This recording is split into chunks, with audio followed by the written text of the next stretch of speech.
for bringing it to light. I do have to say the most amount of district pride comes from our sports, our regular sports, our unified sports, and we do run a great program here.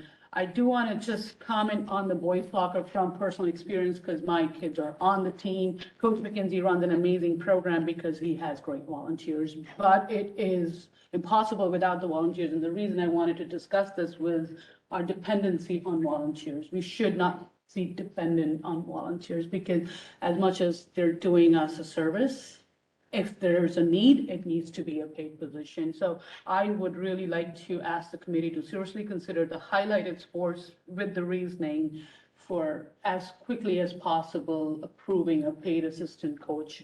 That's my request to the committee for the reasons that Mr. Darling has shared tonight. We really should be looking at the roster sizes and pushing this forward. Thank you. This is a great presentation. Thank you. I know we asked for, and this is exactly, I think, what we asked for.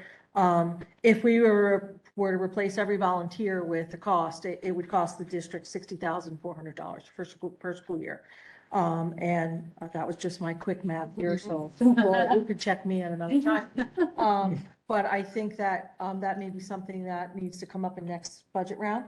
I was just And gonna ask for it bring that during up. the budgets. Mr. Dowling and I had talked about that. and Okay.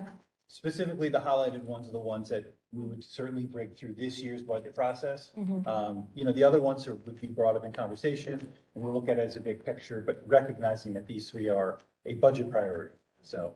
Things like, Budget rounds. yeah, things like girls lacrosse. In theory, we'd love to add coaches. I can't find coaches right now. Oh, So that's the other. thing. Boys soccer, I see the need, I see the number, but I also see keeping in mind Title IX, would we then need to add an assistant to girls soccer to keep it equitable? That would be my recommendation.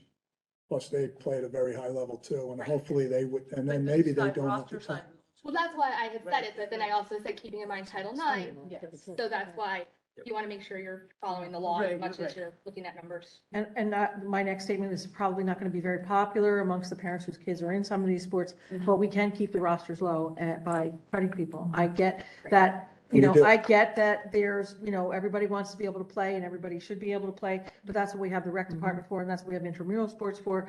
And, we need to keep, our responsibility here as a board is to be fiscally responsible with the money.